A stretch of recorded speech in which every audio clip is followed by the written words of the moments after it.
Good afternoon. Those pictures you're seeing on your screen are of jubilant crowds outside the Aam Aadmi Party headquarters in Delhi, where the new Chief Minister, Arvind Kejriwal, has just spoken to the people. His first comments to the people, there you can see him, were telling. He warned against ahankar. He warned against arrogance. He argued that arrogance is what had cost the BJP, which of course has literally been decimated in these landslide victory for Arvind Kejriwal. The BJP performing much worse than any poll predicted, and certainly much worse than their own internal expectations. What does this mean for national politics? Well, Yogendra Yadav of the Aam Aadmi Party is already talking about halting the Modi juggernaut. The Prime Minister, meanwhile, has called up Arvind Kejriwal, congratulated him and spoken about meeting soon over a cup of tea. But beyond those political graces, you have other leaders like Mamata Banerjee already talking about an anti-BJP front and the defeat of what she called vindictive politics. What went so wrong for the BJP in just 6-7 months? They'd won all the 7 Lok Sabha seats in Delhi.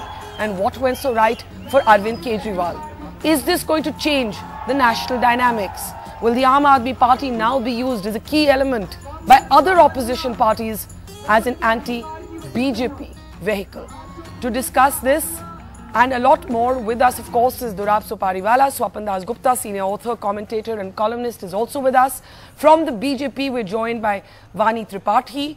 From the Congress, we're joined by Sanjay Jha. The Congress has collapsed. It doesn't even exist in that visual frame, and we'll just get Durab to take you through those numbers, and of course we'll be joined by the Aam Aadmi Party leadership in just a moment from now. But Durab, if you could take us through the latest numbers, Lead's position at this point, and of course the key question is Kiran Bedi leading or trailing in what was considered a safe seat, which was Dr. Harshvardhan's seat. What's it looking like for her? It wasn't a safe seat. She was leading.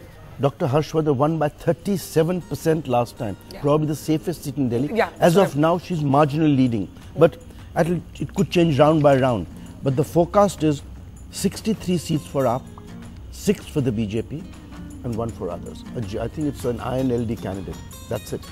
From having won 60-10, now they're trailing in 2014 Lok Sabha in terms of segments.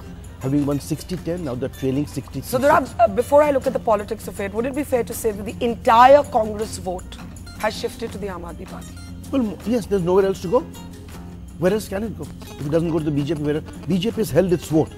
So whatever the Congress drops, or the BSP drop, or the others drop, has to go to the Aam Aadmi Party. Okay, now meanwhile, Kumar Vishwas, a very prominent face of the Aam Aadmi Party, saying on Twitter, even if the BJP falls to 7, Swapan, we will still offer them the leader of opposition. Now, you know what the analogies are going to be drawn. Absolutely. The Congress wanted LOP, the BJP said no. It could have been a moment of political grace. Arvind Kejriwal, one of the things he's done, I thought, smartly in this campaign is to try and be the politician above the bickering. I refuse to say anything bad about Kiran Bedi. That's what he just said to me in his first remarks. Kumar Vishwas now saying we want the BJP to take the LOP position even if they have 7 seats. Is this a sign of what he did smartly this time? A positive campaign? Well, you see, I think Arvind Kejriwal realized that the greatest disadvantage which he had in the past was his image as a reckless confrontationist. The dharna, which was the prelude to his dramatic resignation after 49 days, didn't go down very well, and contrary to, despite whatever people say, I think the Aam Aadmi Party recognized that. So I think they've shifted tack quite wisely.